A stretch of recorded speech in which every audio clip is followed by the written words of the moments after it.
Hello and नमस्कार दोस्तों। Lawyer काका के हमारे इस नए वीडियो में आपका स्वागत है। आज हम जिस विषय पे चर्चा करेंगे उसका नाम है डिफेमेशन। जी हाँ, इसे हम मानहानि के नाम से भी जानते हैं। आज हम जानेंगे कि डिफेमेशन क्या होता है, डिफेमेशन किन किन केसेस में होते हैं और कौन से ऐसे केसेस हैं जिनमें डिफेमेशन नहीं होता।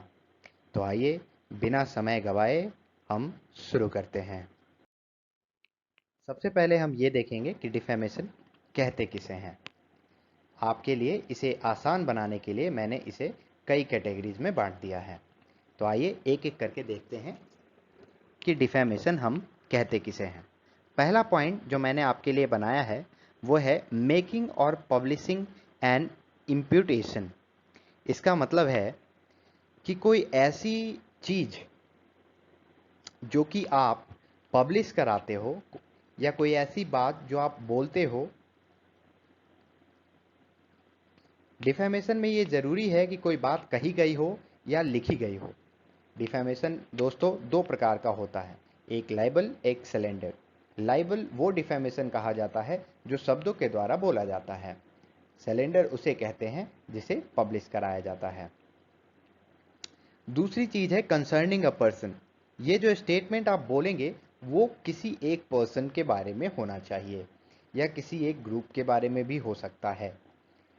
तीसरी चीज़ तीसरी चीज जो है, such imputation should have been made by words either spoken or written. वो जो इम्प्यूटेशन है वो वर्ड्स के द्वारा किया जाना चाहिए जो कि आइदर रिटन हो और स्पोकन हो। ये साइन के द्वारा भी किया जा सकता है, विजुअल रिप्रेजेंटेशन के द्वारा भी किया जा सकता है।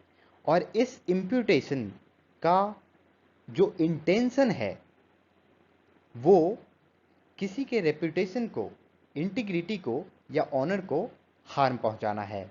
इसका मतलब किसी के इज्जत को या मान सम्मान को क्षति पहुंचाना है। जी हाँ दोस्तों, मैंने आपको जैसा कि पिछले वीडियो में बताया था कि किसी भी क्रिमिनल एक्ट को करने के लिए इंटेंशन, जिसको हम मेंस रिया कहते हैं, अगर कानूनी भाषा में देखा जाए तो इसे मेंस रिया कहा जाता है। किसी भी क्रिमिनल एक्ट के होने के लिए इंटेंशन बहुत ही ज़रूरी और वाइटल पार्ट है उस एक्ट का। तो डिफेमेशन हम किसे कहते हैं?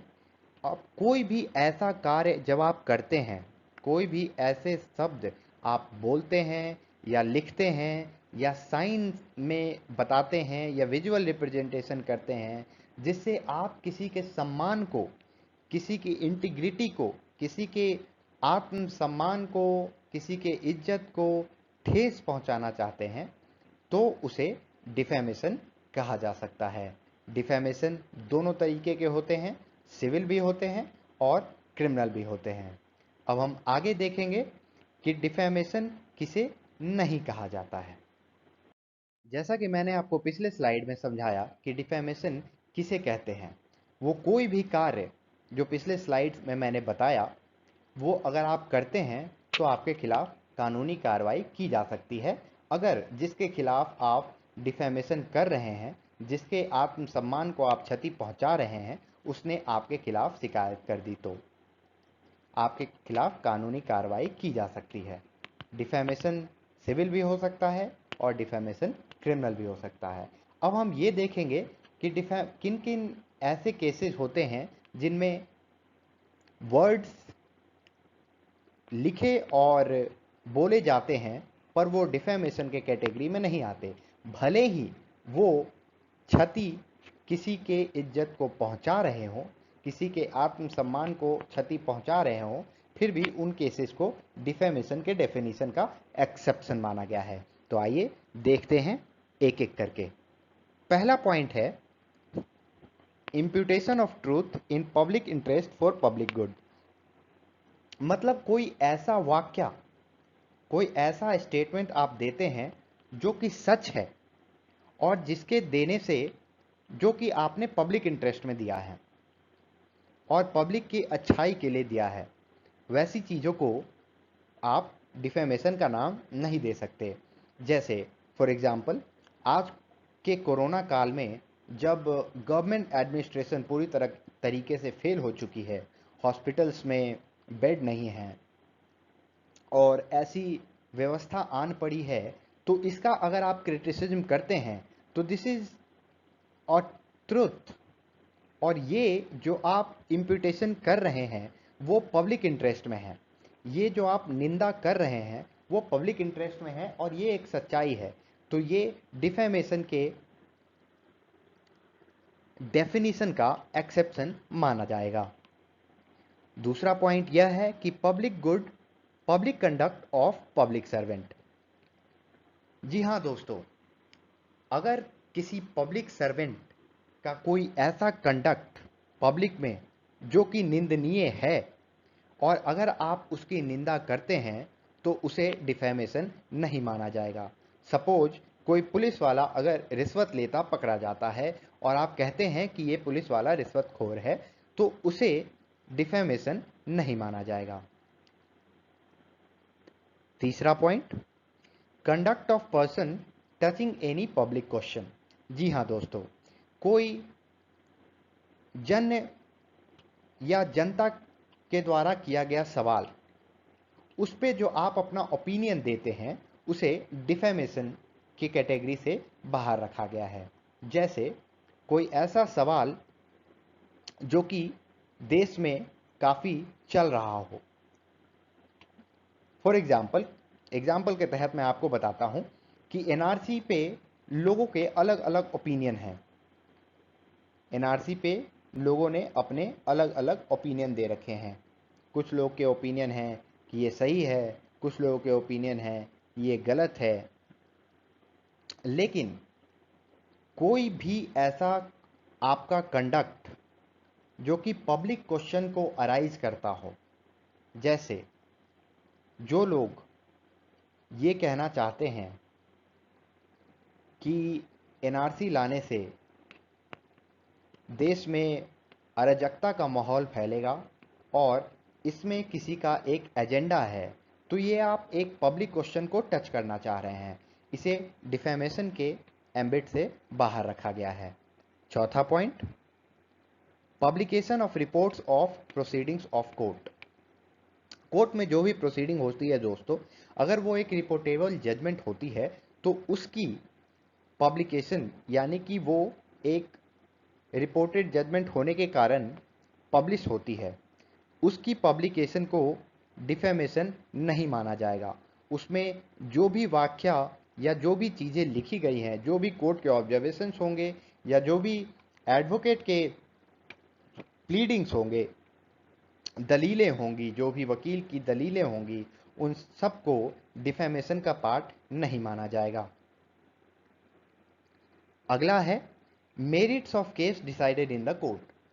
कोई भी एक केस है, उसका मेरिट जब कोर्ट डिसाइड करता है कि इस केस में कितना मेरिट है, क्या सच था, क्या झूठ था, किन किन चीज़ों को कौन कौन सी चीज़ें बनावटी थी, उस केस में कोर्ट ने जो भी ऑब्जर्वेशन दिया है उसे डिफेमेशन के एम्बिट में नहीं रखा जाएगा। Merits of public performance. जी हाँ दोस्तों, ये एक ऐसा एक्सेप्शन है जो कि काफ़ी बार आपके डे टू डे लाइफ में यूज में आता है। फॉर एग्जाम्पल, कई बार आप पब्लिक परफॉर्मेंसेज होती हैं, जैसे स्टैंड अप कॉमेडी हो गई या और भी कोई हास्य कवि हो गए। वो लोग जो टीका टिप्पणी करते हैं, जो मनोरंजन करने के लिए, जो परफॉर्मेंस देने के लिए स्टैंड अप कॉमेडियंस जो टीका टिप्पणी करते हैं, उसे जनरली डिफेमेशन के कैटेगरी में नहीं रखा जाता। It is an exception to the definition of defamation. Censure passed in good faith. दोस्तों, यहां सेंसर का अर्थ है निगरानी। निगरानी करने के बाद दिया गया स्टेटमेंट, ये जनरली एक अथॉरिटी करती है, ये जनरली एक अथॉरिटी करती है। अब वो अथॉरिटी कोई भी हो सकती है। फॉर एग्जाम्पल, आपके माँ बाप ने अगर अपने बच्चे के ऊपर इल्ज़ाम लगाया या बच्चे को कुछ भला बुरा कह रहे हैं, तो उस चीज़ को, क्योंकि वो बच्चे के भले के लिए कह रहे हैं, तो उस चीज़ को डिफेमेशन के एक्सेप्शन से बाहर रखा गया है। अगला पॉइंट है accusations made in good faith. This two is made by the public authority. For example, अगर गवर्नमेंट कोई काम नहीं कर रही है और गवर्नमेंट पे आप इल्ज़ाम लगा रहे हैं, गवर्नमेंट को आप एक्यूज़ कर रहे हैं, आप कह रहे हैं कि यहाँ की व्यवस्था अच्छी नहीं है। जैसे फॉर एग्जांपल मैं आपको एक छोटा सा एग्जांपल देता हूँ। जैसे सपोज दिल्ली डेवलपमेंट अथॉरिटी ने कोई एक बिल्डिंग बनाई और वो बिल्डिंग की हालत जर्जर है, और आप दिल्ली डेवलपमेंट अथॉरिटी के चेयरमैन के खिलाफ एक्यूजेशन कर रहे हैं कि उन्होंने अच्छे से निगरानी नहीं करी और ये बहुत ही ख़राब बिल्डिंग बनाई है, ताकि उनका इस बिल्डिंग की जर्जर हालत पे नज़र पड़ सके और वो इसकी मरम्मत करा सके। तो गुड फेथ में जब आप एक्यूजेशन कर रहे हैं तो ये डिफेमेशन के एम्बिट से बाहर है और इसे डिफेमेशन नहीं माना जाएगा। हमारा ये वीडियो आपको कैसा लगा हमें कमेंट करके अवश्य बताएं। और हाँ दोस्तों, अगर आप चाहते हैं कि हम आपके लिए ऐसे ही वीडियोज लाते रहें तो हमारे कमेंट बॉक्स में आप अपने सलाह हमें भेज सकते हैं। अगली बार आप हमें ज़रूर बताएं कि हम और किन किन टॉपिक्स पे आपको वीडियो लाकर दें, ताकि हम इसी तरह आपकी सहायता कर सकें। धन्यवाद।